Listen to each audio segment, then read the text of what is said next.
Hi, welcome back. We're going to move on now to the apology. This is apology not in the sense of, oh, I'm sorry for what I did, but an apology in the sense of a defense. If you would, please look in your Allen text on page 74, or if you have another version, it will be the apology at 17a. And we're going to read from the beginning. I just think that it's just a really beautiful dialogue, and I think it is worth reading out loud.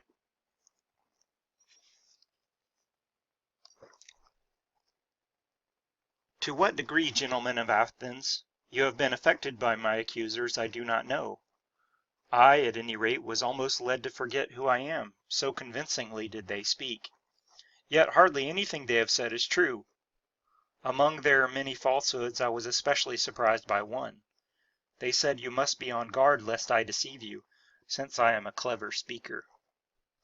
To have no shame at being directly refuted by facts when I show myself in no way clever with words, that I think is the very height of shamelessness. Unless, of course, they call a man a clever speaker if he speaks the truth. If that is what they mean, why, I would even admit to being an orator, though not after their fashion. These men, I claim, have said little or nothing true. But from me, gentlemen, you will hear the whole truth. To be sure, it will not be prettily tricked out in elegant speeches like theirs, words and phrases all nicely arranged. To the contrary, you will hear me speak naturally in the words which happen to occur to me. For what I believe, what I say to be just, and let no one of you expect otherwise. So in other words, Socrates says, hey, look, I don't really know that much about the court system. I've never really been in I've never had to be involved with a case before. I'm just going to say whatever words come to the top of my head. Forgive me if I don't use beautiful, flowery language. But what do you think? I mean, does Socrates sound like he's talking off the top of his head? Maybe you could just jot down your response. Does this sound like a guy who's just extemporizing? It doesn't, I mean, it certainly sounds eloquent to me. I don't know about you. But we're going to get to in a second, just why is he such a good speaker?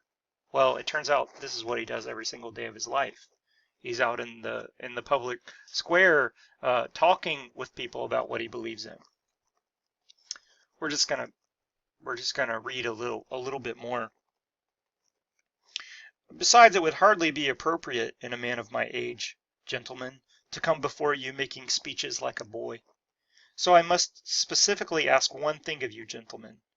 If you hear me make my defense in the same words I customarily use at tables in the agora, and at other places where many of you have heard me, please do not be surprised or make a disturbance because of it. For things stand thus. I am now come into court for the first time. I am 70 years old, and I am an utter stranger to this place. If I were a foreigner, you would unquestionably make allowances if I spoke in the dialect and manner in which I was raised. In just the same way, I specifically ask you now, and justly so, I think, to pay no attention to the manner of my speech. It may perhaps be poor, but then perhaps an improvement, and look strictly to this one thing, whether or not I speak justly. For that is the virtue of a judge, and the virtue of an orator is to speak the truth. So I want you to kind of think about, so he's sort of starting out with this humble framing. You know, look, I'm a simple person. I'm just going to speak off the top of my head. Is this a deliberate strategy that he's pursuing to lower expectations, or is he in fact quite crafty and he is kind of manipulating the jury into thinking that he's just a simple person when in fact he's far from a simple person? I don't know, just something for you to think about as you're reading through here. So next we come to the indictment, exactly why Socrates has been brought into court, and we saw some foreshadowing of this earlier in the Euthyphro, at the beginning of the Euthyphro, if you had a chance to look at that. It occurs in a couple of places. First at 18b, there's a certain Socrates, wise man, thinker on things in the heavens, inquirer into things beneath the earth, making the weaker argument the stronger. Inquire into things beneath the earth and thinker on things in the heavens. So he seems to be accused of doing some of the things that we saw with the pre-Socratics, speculating about the origins of the earth, speculating about the universe, how it came to be there, how the universe works. This is kind of interesting because, as far as we know, Socrates was not really interested in these questions. So he says, well, you must be sort of confusing me with someone else. And it might be odd that, speculating about the universe would be a crime, but, we have later examples, right, with the Catholic Church, the same thing, astronomers getting into trouble with speculating about the universe. There's another version of the indictment a little bit later on at 19b. Socrates is guilty of needless curiosity and meddling interference, inquiring into things beneath earth and sky, making the weaker argument the stronger, and teaching others to do the same. So he's accused of speculating about the cosmos, making the weaker argument the stronger. In other words, tricking people into believing things that are true, which are not true. And one that we haven't come to yet is corrupting the youth of Athens, which is, in that phrase, teaching others to do the same, which we're going to get to when we come to the cross-examination. Going on to the next slide. His friend Chaerephon goes to Delphi. So, I would like for you to pause the video here and answer these questions that are on this slide. What did Chaerephon ask the oracle at Delphi? What was the oracle's response? How does Socrates respond to the oracle? How does Socrates describe his philosophical life? And what sorts of people does he question? So you're going to start at 19a, and you're going to go over to 24b. So I'm not going to be narrating this. I want you to do this on your own and see if you can answer these questions. Okay, I hope you had a chance to answer those. And we're going to go on to the cross-examination with Meletus, who's one of Socrates' accusers. And we are going to walk through this together. So, starting out at 24d. Remember, Meletus has to act as the prosecuting attorney, basically. And he says, and Socrates, as the accused, gets the chance to cross-examine his accuser. So he says, who improves them? Them meaning the youth of Athens. The laws. No, Socrates says, well, but I mean the people. Which people improve the youth? These men, Socrates, the judges. All of them or only some? All of them. And the members of the council? Yes, the members of the council too. So you mean to say, Meletus, that all of the Athenians make the youth excellent except me, and I'm the only one who corrupts the youth? Yes, that's exactly what I'm saying.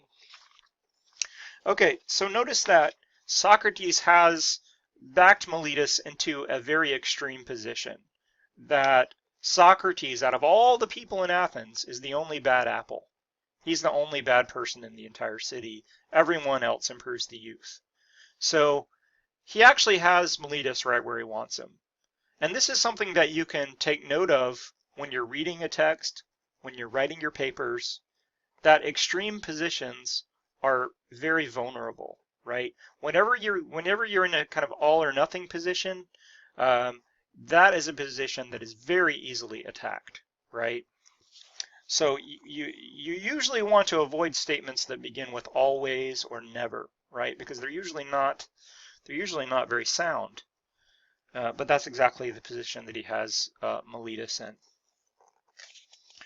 Okay, So then Socrates says, 25c, do not wicked men do evil things to those around them, and good men good things? Of course. Now, is there anyone who wishes to be harmed rather than benefited by those with whom he associates? Answer me, dear friend, for the law requires you to answer. Is there anyone who wishes to be harmed? Okay. Now in the Athenian legal system, not only does Meletus have to show that Socrates has done wrong, he also has to show that Socrates has done wrong intentionally. Okay, and that's what Socrates is going to try to undermine here. The idea that he's intentionally corrupting the youth. Okay, in other words, what Socrates is saying here, let's imagine that I teach everyone that I associate with how to pick pockets, how to steal wallets, right? Well, if I teach everyone around me how to pickpocket, what am I going to be risking? Well, I'm going to be risking the fact that eventually somebody's going to steal my wallet, right? So if I'm intentionally teaching my associates to be bad, then what I'm doing is risking the fact that one of those people is going to be bad towards me, okay? And what we eventually reach in this section is that either Socrates does not corrupt the youth, or if he does corrupt the youth, he does so unintentionally. And in either case, he's not going to be guilty of the charges that Meletus has leveled at him. We come next to the next charge about the gods. Do you say that I'm inventing new gods, or that I acknowledge no gods at all? And Meletus says, no, I say that you acknowledge no gods at all. Well, if you did the assignment on the previous slide, you'll see that Socrates presents himself as in fact being on a mission from God. Okay, so the oracle at Delphi spoke with the voice of Apollo himself. Okay, when the Pythia, the priestess, when she speaks with the voice of Apollo, that's something that would be utterly unquestionable in the Athenian religion. They regarded the oracle as truth itself. So the oracle says, probably it was a yes or no question. Chaerephon asked the oracle, is Socrates the wisest person alive? The oracle says yes. So Socrates says to himself, well, how can that be? I don't actually have any knowledge at all. And so he goes around questioning people who claim to have some kind of wisdom. And what he finds is that they don't actually have the wisdom that they claim to have. So he reasons that, well, it must be the case. The reason why I am the wisest person alive is because I don't actually claim to have any knowledge. I don't actually claim to have any wisdom. These other people are not wise specifically because they think they're wise, right? So there's a kind of irony there. So he sees himself as being on a kind of mission from God. So he says to Meletus, well, that's very odd, Meletus, because I've just given an account of why my whole life's mission is in service of the god Apollo. So how could I not believe in the gods when in fact my entire life's mission is a mission from Apollo?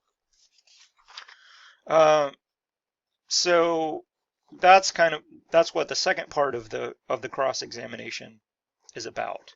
And you'll also see later on in this dialogue, and there was an allusion to it in the earlier dialogue, the Euthyphro, about how Socrates has this divine sign that doesn't tell him what to do, but it restrains him whenever he's about to do something wrong. So he believes that he has this, what today we might call conscience, that prevents him from doing things that are wrong. All right, let's go on to the digression. There's an awful lot of political background here for what's going on, and I don't really want to go into the political background at this time. I would recommend to you a few sources. One whenever you get the chance. One of them is this book by Bettany Hughes, which is called The Hemlock Cup: Socrates, Athens, and the Search for the Good Life. This would be great for a paper or presentation. Another good book is this one, which is by James Miller, and it's called Examined Lives from Socrates to Nietzsche, and it just gives a quick life of several different philosophers. So maybe if you get a chance, you could take a look at those. So I'm not going to go a lot into the politics of the Peloponnesian War and the tyranny that was imposed by Sparta and the Persians, but there is a deep political background here. Anyway, Socrates sees himself as being on a mission from God, and part of this is to recall the Athenians to their value system, to remind them of virtue. So if you look at 30a, I go about doing nothing but persuading you, young and old, to care not for body or money in place of, or so much of as, excellence of soul. I tell you that virtue does not come from money, but from money and all other human goods, both public and private, from virtue. If in saying this I corrupt the youth, that would be harm indeed. So in other words, my whole mission in life is to remind people of virtue and to place virtue above all else. So he says, there is no harm a Miletus or an Anytus can do to me. It is not possible. For it does not, I think, accord with divine law that a better can be harmed by a worse. And he says later on that he's a kind of gadfly, and he compares Athens to this slow-moving horse. And it's his job to bother and pester the citizens of Athens. But he's bothering and pestering them to make them good, to make them pay attention to excellence rather than money and honors and awards. He says, well, you can impose the penalty of death on me if you want to, but I don't know if that would actually be good or bad. I don't actually know if death is a harm or a punishment. It seems to be the case that death is either nothing at all, or it's like another life. And if it's nothing at all, then I have nothing to fear. And if it's like another life, then I shall do exactly the same thing in death that I did in life, which is going on about my philosophical life. Only instead of questioning the citizens of Athens, I can go and question Hector, I can go and question Achilles, I can go and question the gods, and my life will be so much the better. Finally, in the peroration, he says that I could come here into court. Well, let's just read part of that at 34c. Perhaps some of you will remember his own conduct and be offended if, when brought to trial on a lesser charge than this, he begged his judges with tearful supplication, and caused his children to come forward so that he might be the more pitied, along with other relatives and a host of friends, whereas I shall do none of these things, even though I am, as it would seem, at least, in the extremity of danger. So in other words, I could bring in, he actually has children, he has a wife, Xanthippe, he could bring them in and they could cry on his behalf, he could cry on his own behalf and just beg for mercy, but he really thinks that that's beneath his dignity. And he wants the judges and the jury to decide based on the merits of the case, and not because they feel sorry for him. So he rejects a sort of emotional appeal.